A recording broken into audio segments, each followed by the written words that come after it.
Dealers. Could there be untapped revenue on your lot? Protective Asset Protection works with dealers to unlock new revenue streams through reliable protection products across most vehicle types. Visit protectiveassetprotection.com/automotive news to learn more.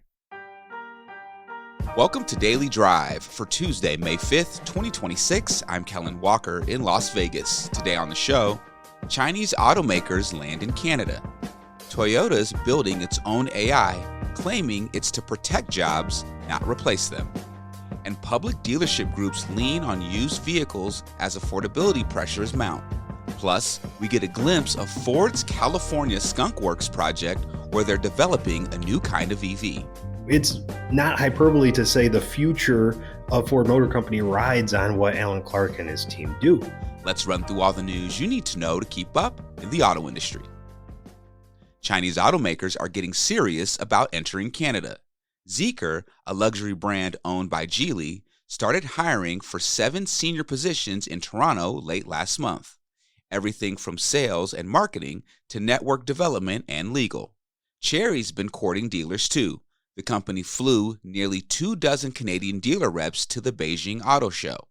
And a couple of Chery's JQ E5 test vehicles have already been spotted in Toronto with manufacturer plates. BYD says it'll open as many as 20 stores this year with local partners. But don't expect cars on lots anytime soon. Sales likely won't start until late this year at earliest. Toyota's building its own artificial intelligence instead of partnering with tech giants like Google or Huawei. The goal? Protect jobs and keep manufacturing expertise in-house. Daisuke Toyota, son of Chairman Akio Toyota, says doing AI themselves helps Toyota understand what works and what doesn't, so they can better evaluate potential partners down the road. The company even created an AI clone of the chairman for leadership training. Toyota's comments reveal how the automaker plans to differentiate its AI strategy as human-centered, even as companies worldwide increasingly lean on the new technology to improve efficiency, cut costs, and shed workers. And with new car prices over $50,000, the top public dealership groups are leaning on used vehicles as an affordable alternative for consumers. Penske, Lithia, Sonic, and AutoNation sold more used cars in the first quarter year over year, but they face stiff competition from Carvana, which sold more than 187,000 vehicles, over 80,000 more than top-selling Lithia. Automotive News retail reporter Paige Hodder talked about it with our own Jake Neer. Paige Hodder, welcome back to Daily Drive. Thanks for having me. How are these public retail groups leveraging their used vehicle businesses as affordability especially becomes a bigger and bigger concern? Yeah, so the affordability crisis isn't new. Car prices are high. They're not necessarily going up, but they're still high, and they're also not going down. Interest rates are still high. Those are also not going down anytime soon. And, that translates to pretty high monthly payments. And that's created a scenario where there's this bubble of consumers, potential car buyers, who might have been, ready to get that entry-level new vehicle who just can't afford it anymore. And so that's kind of a trend I've been tracking across the industry, which is like, what are those buyers doing now that they've kind of been priced out? And that's turning to used cars, particularly late model, low mileage used cars. And that's something the public dealership groups really see see as an opportunity.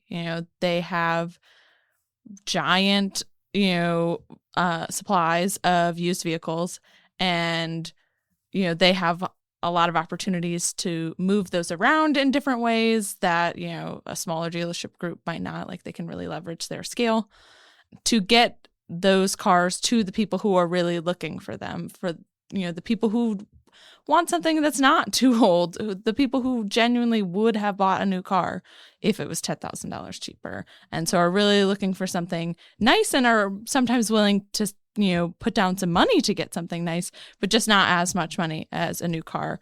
And so the word opportunity really came up a lot in the dealership group, the public dealership group's earnings calls last week, as we've got these used car operations. There's a lot of demand for used cars right now, and they want to make sure that they're taking advantage of that opportunity.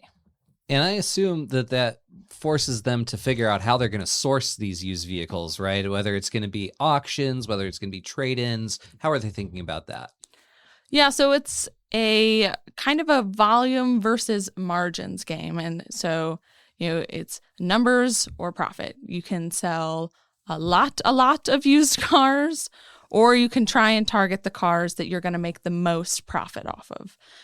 Different public dealership groups are taking, different approaches. But, one thing that came up in a lot of the calls was like, they do make more money on trade-ins than they do at the auctions, because often they're, paying very competitive prices for the trade-ins. They kind of have a captive person. They have an advantage in that conversation. And they all acknowledge that they could go to the auctions and clean up a bunch of vehicles and bring them out and try and sell them. But you'd have to sell a lot of them to make up the profit margins that you could get on some of these trade-ins. And so there was a real focus on maximizing profit by focusing on trade-ins in a time when, used vehicle margins are not giant. They've been tightening for a little while, and that's stabilizing. And, Asbury Automotive even saw their margins go up a little bit in the first quarter, but it's still kind of a tight game, and you have to be strategic about, where you're getting those cars to make the most of them.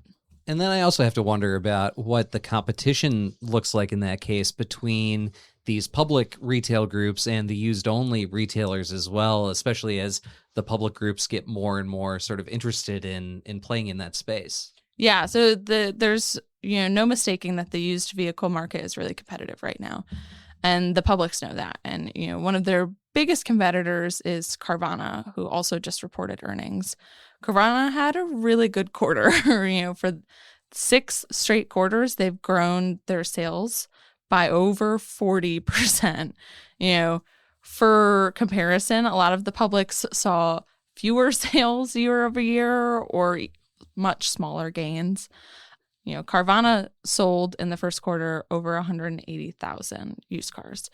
Lithia was the public dealership group that sold the most used cars, and they only sold like 105,000, so just far behind. And so, Carvana even came up in a couple of the earnings calls. Like, it's a competitor that the dealership groups are very aware of. And, Carvana has a lot of brand recognition in the way the dealership groups, just don't. I don't know that most people would know what Lithia is, Lithia Motors, if you don't work in the industry. But people know about the car elevator. But, one of the analysts I spoke to for the story said, that trade-in line is a real advantage for the publics because it is a sourcing line that Carvana doesn't have. Carvana is going out and trying to convince people to sell them their car. And that structure, that system is kind of just built into the franchise dealership model. People come back and they're like, well, if I'm getting a new car, I have no use for this old one, so why don't you take it? Mm-hmm. And even if they're not getting maybe the most competitive price, that's like a really seamless process. They can build it into their loan. There's a lot of like really attractive parts about trading in your car. And we've already established they also make really good profit margins on those trade-ins. So as the public dealership groups look to compete with someone like Carvana, I think we'll really see them leaning on their trade-ins and really trying to be strategic about making use of that advantage. Paige Hodder, thank you so much for joining us on Daily Drive. Thanks for having me. Coming up, our own Michael Martinez takes us inside Ford's secretive California Skunk Works, where a team isolated from Dearborn is building what Jim Farley calls Ford's next Model T moment. That's next on Daily Drive.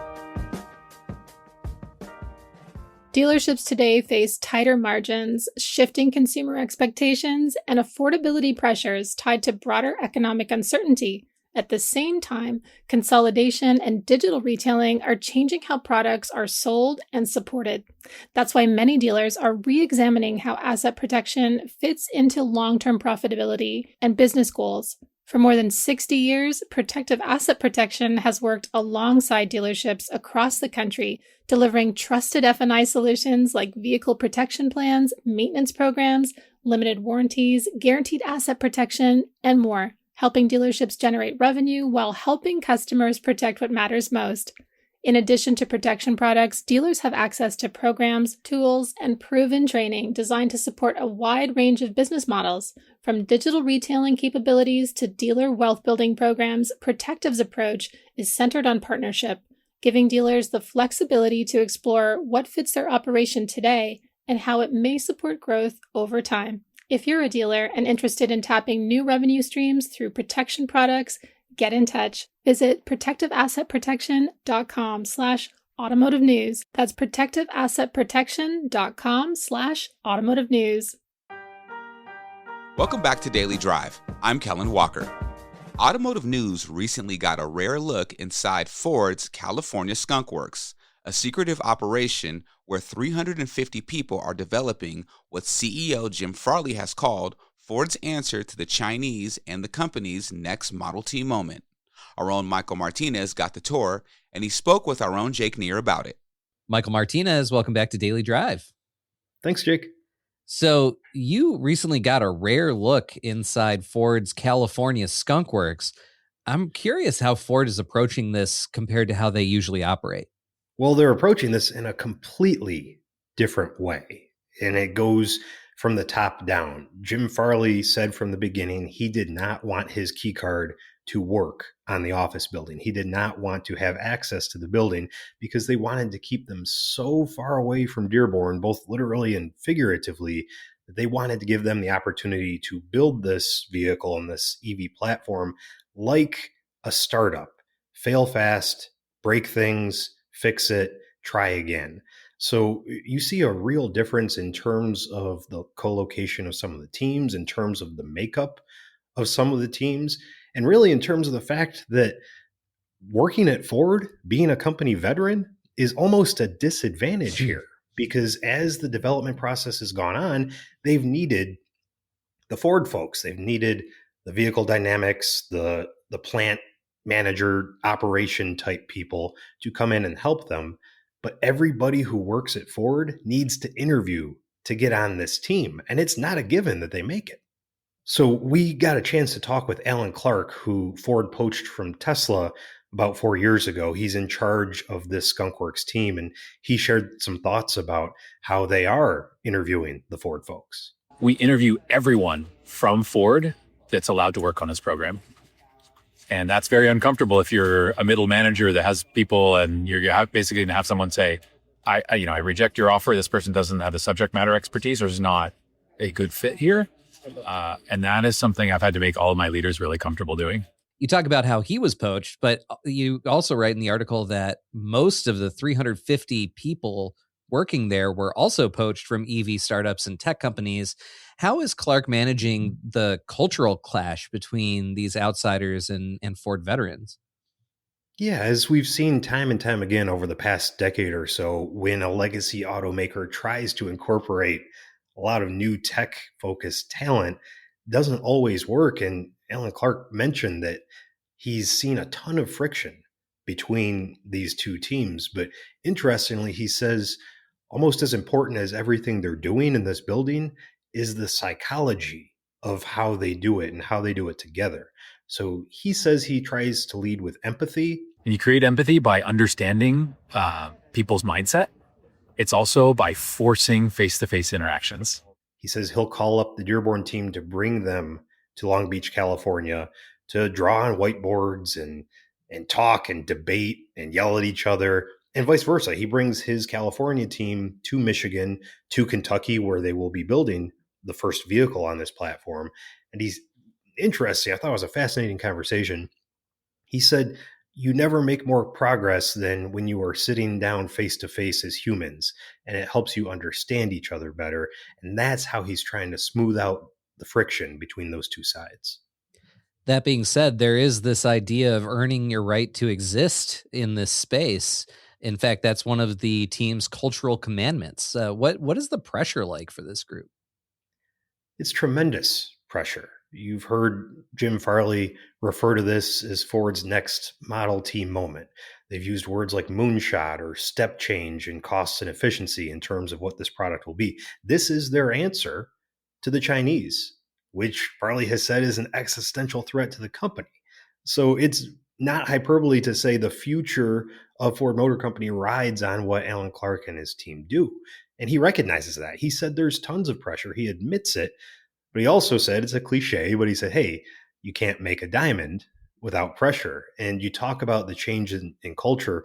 Those 12 cultural commandments I thought were also very interesting. It's listed in the lobby of the building. There's phrases like fight silos. And anybody who knows anything about Ford Motor Company knows it's been a very siloed company at times. Step on toes, earn your right to exist, like you said. And the interesting one I thought was Sir Isaac Newton decides. And we asked about that, and they said, well, that's really just a reminder that the only real limit is physics. Like, we can't do things if it doesn't physically work based on Newtonian physics, right? So it's a cheeky little reminder to the team. It's so interesting. I'm also interested in the fact that Ford is developing all the software in-house for the first time. What did you see in terms of how they're set up differently to make that work? Well, really, it's a simple idea, but it's the idea of co-locating everyone under one roof from the start of the development to the end. You have some marketing folks there, you have engineering, design, supply chain, everybody coming together and sitting next to each other. So, for example, we talked to the battery team who said throughout this development, they're changing the number of cells in the battery, and that affects the size of the vehicle, the size of the battery, how things operate. So, when they realize they need to change the number of cells, they can walk down the hall to talk to the electronics and software team and say, hey, we need you to tweak the rest of the vehicle to match. And it's a decision that gets made instantaneously versus bureaucracy and needing to fly in a team for a review and a sign off. So a lot of testing. They have a ton of different labs, from battery labs to a full chassis dyno that they can run cars through in different temperatures and different grades of pavement. So they can test, and like I said earlier, fail fast and break things and make adjustments on the fly versus the typical red tape that any legacy automaker has to go through. As you're talking and as I'm reading your article, I get why they're doing this and what makes it powerful to have this sort of isolated operation working on this. But what keeps coming to my mind is what happens when it's ready to come back to Dearborn? You know, what happens when all these folks that are in a completely different culture have to present what they've done? And obviously that's speculative. We don't know yet, but what are your thoughts and what did you gather about how Ford plans to incorporate this culturally in the future? Well, apparently they're already sort of filtering down ideas and concepts and ways of working. And the team in Long Beach said there's no secret sauce with the UEV platform, the Universal Electric Vehicle platform that this first vehicle and others will ride on. They said this can be applied to F-150 or Bronco or Mustang or any other Ford product. It's not just because it's an EV. What we're doing, you can do with your vehicle lines and sort of clean up the bureaucracy and speed time to development and time to launch. And Ford wants to do that. Jim Farley was speaking on Ford's first quarter earnings call a few weeks ago and said that the true gift of this team will be how it filters down to the rest of the company. We don't know what that means yet. And I'm sure there's going to be speculation on Wall Street that, hey, Ford, why not just make this the company or spin this off as its own separate company to do EVs or whatever? And there may be talk of that in the future.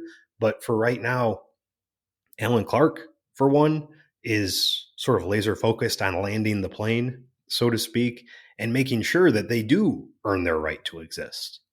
Well, you just mentioned that Farley seems to be pretty optimistic about what this is going, how this is going to trickle down to the rest of the company. But you're right that Clark is a little more cautious about that. What's his take? Well, his take is don't count your chickens, basically. They haven't done anything yet. Yeah, we're hearing all sorts of praise from Farley on earnings calls and some of the other executives saying, hey, you guys are going to love this truck when you see it. This is going to revolutionize our operations. But we haven't seen it yet. That's the point. I will say, Jake, it was cool. We got a very scripted though, but a quick glimpse of a prototype driving behind us as we were walking from one building to the other, heavily camouflaged. So you couldn't really see the design details, but it did look like a small truck. But the point is, we're not going to know if this company succeeded until the truck launches and vehicle number 2, 3, 4, 5 on this platform. And you got to keep in mind too, that as this is Ford's answer to the Chinese aren't going to stop. Other automakers, Tesla, Rivian, GM, Volkswagen, they're not stopping either in increasing their efficiency and their speed to market. So maybe this is a good first step, but maybe 5 years from now, it'll already be obsolete. We just don't know. And I think Alan Clark's trying to level set a bit. So before I let you go, you said you saw a heavily camouflaged model.